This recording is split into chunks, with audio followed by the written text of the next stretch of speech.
আসসালামু আলাইকুম বন্ধুরা, সবাই কেমন আছেন? আশা করি সকলে অনেক ভালো আছেন। তো আজকে আমরা নতুন একটি ভিডিও নিয়ে আপনাদের সামনে হাজির হয়েছি। আর আজকের ভিডিওটি হচ্ছে বর্ষা মাসে কিভাবে ঘাস ছাড়া এবং ঝামেলা ছাড়া ব্রয়লার ফিড দিয়ে আপনারা খাসিকে মোটা তাজা করবেন। দেখেন আমার সামনে যে খাসিটা আছে, এই খাসিটা আমরা বেশ কিছুদিন থেকে কিন্তু আপনার ব্রয়লার ফিড এবং আমরা কিছু খাবার দিচ্ছি, যে খাবারগুলো দিয়ে আমাদের এই খাসিটা কিন্তু অনেক সুন্দর। দেখেন অনেক মোটা তাজা এবং গায়ের লোমগুলোও কিন্তু যথেষ্ট পরিমাণ সুন্দর।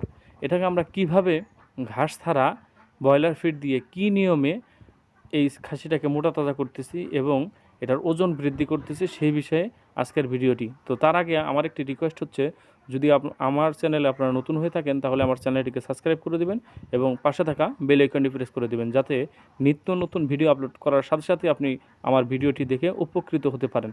তো চলুন, কী কী খাবারের মাধ্যমে আমরা এই খাসিটাকে মোটা তাজা করে থাকি। এই বর্ষা মাসে ছাগলের খাবার নিয়ে কিন্তু আমরা অনেকে চিন্তিত। কি খাওয়াবো, কিভাবে খাসির স্বাস্থ্য ঠিক রাখবো, কিভাবে খাসির স্বাস্থ্য মোটা তাজা করব, কিভাবে ওজন বৃদ্ধি করব, এই সব সমস্যার সমাধান শুধু একটি ভিডিও থেকে আপনারা পেয়ে যাবেন। যাদের ঘাস নেই তারা খাসিকে আপনারা এই খাবারগুলো দিয়েই মোটা তাজা করতে পারবেন। তো দেখুন বন্ধুরা, এখানে আমরা কিছু ভুট্টার গুঁড়া নিয়ে নিয়েছি। আর যখন এই খাবারগুলো খাওয়াবেন তার আগে অবশ্যই কৃমিনাশক ডোজ দিয়ে দিবেন। দেওয়ার পরে এই যে ভুট্টার আটাটা আছে, এটা আমরা প্রায় হাফ কেজি পরিমাণে নিয়ে নিয়েছি। এটা প্রতিদিন একবেলা করে আমরা দিব। দেওয়ার কারণে আমাদের দেখেন খাসিটার স্বাস্থ্য অনেক সুন্দর হয়ে গেছে। আর ব্রয়লার ফিডটা আমরা প্রথমেই কিন্তু খুব কম পরিমাণে দিছি, এক মুঠের কম এরকম দিয়েছি। কিন্তু এখন যেহেতু এটা খাইতে খাইতে অভ্যাস হয়ে গেছে, ওজনটাও কিন্তু ঠিক আছে।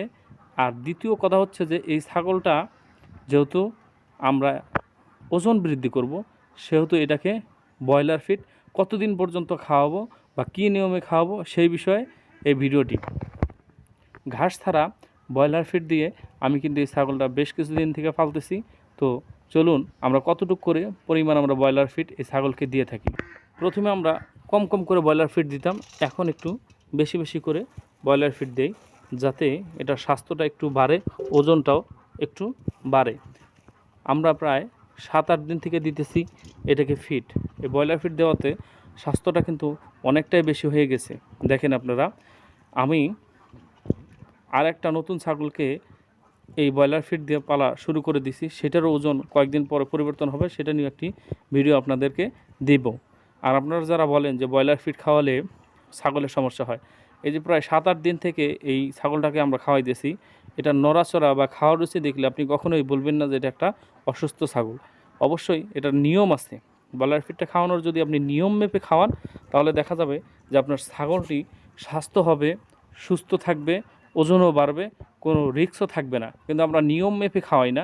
প্রথমে আমরা হাফ কেজি বা 1 পোয়া পরিমাণ দিয়ে দেই, মানে 250 গ্রাম। দেওয়ার কারণে এটা কিন্তু হঠাৎ করে যখন আপনার স্বাস্থ্য 50 থেকে 60 কেজি হয়ে যাবে, আপনার যেমন অস্বস্তি বোধ হবে, ঠিক তেমনই এই ছাগলটাকে যদি আপনি বেশি পরিমাণে খাবার দেওয়ার কারণে হঠাৎ করে একবার স্বাস্থ্য বেশি হয়ে যায়, তাহলে এই ছাগলটারও কিন্তু অসুবিধা হবে এবং স্ট্রোক করার সম্ভাবনা থাকবে। আর যখন এরকম কম কম করে আমরা প্রথমে 1 মুঠ দিয়েছি, তারপরে 5 দিন পরে থেকে 4 দিন পরে থেকে আমরা 2 মুঠ করে দিয়েছি। 4 দিন, আজকে প্রায় 7-8 দিন হয়ে গেছে, এজন্য আমরা কিন্তু 3 মুঠ স্টার্ট করে দিয়েছি, মানে প্রায় 150 গ্রামের মতো কাছাকাছি হবে। আপনারাও যদি প্রথমে 100 গ্রাম দেন, 10 দিন পরে যদি দেখা গেলো যে 200 গ্রাম দিয়ে দিলেন, 20 দিনের থেকে আপনারা 300 গ্রাম দিয়ে দিলেন, এইটুকু যদি বৃদ্ধি করেন, তারপরে দেখবেন যে আপনাদের ছাগলটা খুব সহজে মোটা তাজা হয়ে গেছে এবং ওজন বাড়ছে, সুস্থ আছে। পরবর্তীতে আপনারা আর খাওয়াবেন না। যখন স্বাস্থ্যটা বেড়ে যাবে, দেখবেন যে এটার বডির সাথে ওজনের একটা ম্যাচিং হয়ে গেছে, বডির সাথে ওজনটা নিতে পারতেছে, তখন আর আপনারা ব্রয়লার ফিডটা খাওয়াবেন না। বেশি খাওয়ালে অবশ্যই ক্ষতি আছে।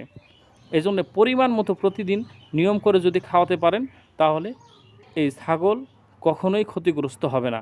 আর আমি বলবো যে এটা নিয়ম মেপে, নিয়ম জেনে আপনারা প্রতিদিন একটু একটু করে অভ্যাস করে খাওয়াবেন, তাহলেই আপনারা কাঙ্ক্ষিত ফলাফলে পৌঁছাতে পারবেন এবং আপনারা যেটা আশা করেন সেরকম রেজাল্টও আপনারা পাবেন।